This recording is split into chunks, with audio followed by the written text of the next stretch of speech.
Lalitha's passion వరల్డ్కి స్వాగతం అండి. నేను లలితారెడ్డి. ఈరోజు నేను నర్సరీలో కొనుక్కొని వచ్చిన చెట్ల గురించి చెప్తానండి. ఏమేమి చెట్లు తెచ్చానో, ఈ 4 రకాల చెట్లు కొనుక్కొచ్చాను. వాటి గురించి వివరాలు మీకు చెప్తాను. చూడండి ఏమేమి తెచ్చానో. ఇది పోనీటైల్ పామ్ అంటారండి దీన్ని. మామూలుగా మన ఇండియాలో కూడా పోనీటైల్ పామ్స్ ఉంటాయి, కానీ మనం ఏం చేస్తామంటే దాన్ని అలాగే పెరగనిస్తాము. కానీ వీళ్ళు ఏం చేశారంటే కింద ఇక్కడ కట్ చేసేసారు. చేసినందువల్ల 1 2 3 4 5 స్టెమ్స్ వచ్చాయండి. దానివల్ల గుబురుగా అందంగా ఉంది. ఇదైతే డ్రెస్సినా జాతికి చెందింది ఈ మొక్క, పామ్ కాదు. అయినా కూడా దీన్ని పోనీటైల్ పామ్ అంటారు. అంటే పోనీటైల్ కట్టుకున్నట్టుగా ఇట్లా తమాషగా వస్తాయి కదా దీని ఆకులు, అందుకని దీన్ని పోనీటైల్ పామ్ అంటారండి. చాలా బాగుంది కదా ఇది. ఈ పాట్ కూడా నర్సరీలో తెచ్చానండి. ఇది చాలా కాస్ట్లీ పాట్, $35 $40 సరిగ్గా గుర్తులేదు, కానీ ఎక్కువ కాస్ట్ అని మాత్రం గుర్తుంది. అదండి ఈ మొక్క సంగతి. ఇక్కడ మొక్కలు కానీ పాట్స్ కానీ అన్నీ మనకంటే బాగా ఎక్కువ రేటే ఉంటాయండి.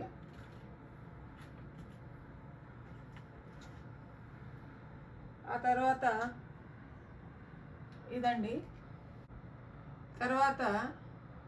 ఇదండి ఇదొక బోన్సాయి మొక్క.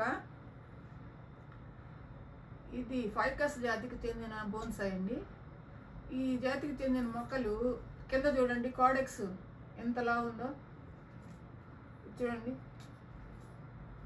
చాలా లావుగా ఉంది కదా. ఈ విధంగా బాగా లావుగా వస్తుంది, అందుకని బోన్సాయి బాగా చేస్తారు. వీటితో ప్రూనింగ్ చేసుకుంటూ వీటిని పెంచితే మనకి బోన్సాయి తయారవుతుంది. దీనికి ప్రత్యేకమైన కొన్ని మనం చేయాల్సి ఉంటుంది, కొన్ని పద్ధతులు చేస్తేనే మనకి బోన్సాయి వస్తుంది.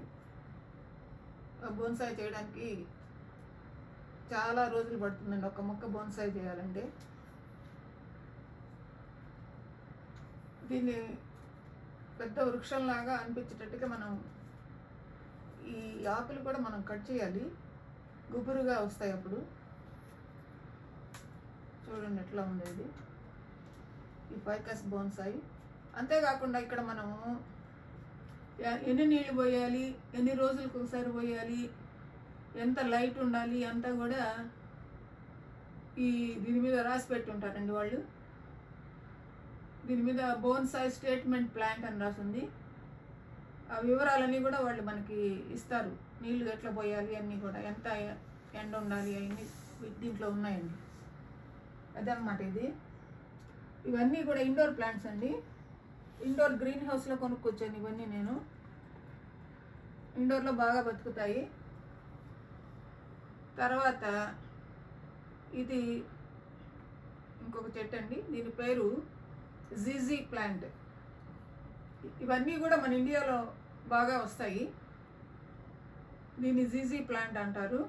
నా దగ్గర చాలా పెద్ద మొక్క ఉంది జీజీ ప్లాంట్. ఇది బాగుంది కదా. ఆకులు మాత్రం కొంచెం డిఫరెంట్గా ఉన్నాయి నా దగ్గర ఉండేదానికి దీనికి. చూడండి ఎన్ని కొమ్మలు వచ్చినాయో కింద నుంచి. దీనికి అసలు ఇదొక సక్యులెంట్ ప్లాంట్ అండి. అంటే కాండం బాగా లావుగా నీరుతో నిండి ఉంటుంది. దీనికి ఎక్కువ నీళ్లు కూడా అవసరం లేదు, తక్కువ నీటితోనే చక్కగా బతికేస్తుంది. ఇండోర్లో బాగా వస్తుంది ఇది. కొంచెం డార్క్గా ఉండే ప్లేసెస్లో కూడా ఇది బాగానే థ్రైవ్ అవుతుంది అనమాట. అందుకని చెప్పేసి ఇండోర్లో పెట్టుకోవడానికి చాలా చక్కటి మొక్క అండి ఇది, చాలా బాగుంటుంది. ఆ తర్వాత ఇంకొకటి, దీన్ని ఏమంటారంటే మనీ ట్రీ అంటారండి. వీళ్ళు ఒక 4 మొక్కల్ని ఒకే దగ్గర పెంచారు. నాకు తెలిసి ఇది అసలు కొమ్మలతోనే ప్రాపగేట్ అవుతాయి అనుకుంటాను. 4 కొమ్మలు ఒకే దగ్గర పెట్టి ఇది జడలాగా, చూడండి మామూలు జడ కూడా కాదు, మళ్ళీ 4 పాయల జడలాగా ఉంది ఇది. 4 పాయల జడలని వేస్తుంటారు, అట్లా అనిపిస్తుంది. అట్లా వేసి తయారు చేశారు ఇది. దీన్ని మనీ ట్రీ అంటారండి. ఈ చైనా వాళ్ళందరూ ఇట్లాంటి ఇంట్లో పెట్టుకుంటే చాలా అదృష్టం అని నమ్ముతారు. అదనమాట ఇది మనీ ట్రీ. ఇది చాలా పెద్ద చెట్టు అవుతుందండి, ఒక 5-6 అడుగుల దాకా పెరుగుతుంది. చాలా బాగుంటుంది ఇండోర్లో కూడా. ఇక్కడ ఇప్పుడు పిట్స్బర్గ్లో మైనస్ టెంపరేచర్స్ ఉన్నాయండి, కానీ ఇంట్లో మేము కొంచెం హీటర్ పెట్టుకుంటాం కాబట్టి కొంచెం వేడి ఉంటుంది కాబట్టి ఇవి బతకగలుగుతున్నాయి. అదే బయట పెట్టేస్తే అన్నీ ఒక్కటి కూడా మిగలవు, అన్నీ చచ్చిపోతాయి. కాబట్టి మనం ఇప్పుడు ఇండోర్లోనే జాగ్రత్తగా కాపాడుకోవాలి. సమ్మర్ వచ్చిన తర్వాత అయితే బయట పెట్టుకోవచ్చండి. అదనమాట దీని సంగతి కూడా. చూసారు కదా, ఈ 4 చెట్లు నేను నర్సరీలో కొనుక్కొచ్చాను. చెట్లు ఎట్లా ఉన్నాయండి, బాగున్నాయి కదా, చూడండి. మీకు నచ్చాయా? ఈ మొక్కలన్నీ చాలా చిన్న మొక్కలు కాబట్టి వీటిని ఎక్కడైనా పెట్టుకోవచ్చండి. డెస్క్ టాప్ల మీద, డైనింగ్ టేబుల్ మీద, కిచెన్ ప్లాట్ఫామ్లో, బాత్రూమ్స్లో ఎక్కడైనా పెట్టుకోవచ్చు. ఈ ఇండోర్ ప్లాంట్స్ వల్ల మనకి ఆక్సిజన్ వస్తుంది, ఫ్రెష్ ఎయిర్ వస్తుందన్నమాట. దీనివల్ల మనకి హెల్త్కి కూడా చాలా మంచిది. చూసేదానికి కూడా చాలా అందంగా ఉంటాయి ఇండోర్ ప్లాంట్స్. అందువల్ల అవి 2 రకాలుగా మనకి ఉపయోగపడతాయి. కాబట్టి తప్పకుండా అందరూ ఇండ్లల్లో ఇండోర్ ప్లాంట్స్ పెంచుకుంటే చాలా బాగుంటుంది. ఈ వీడియో మీకు నచ్చిందా? ఈ వీడియో మీకు నచ్చితే లైక్ చేయండి, షేర్ చేయండి, సబ్స్క్రైబ్ చేయండి. మీ అభిప్రాయాన్ని కామెంట్స్ రూపంలో నాకు తెలియజేయండి.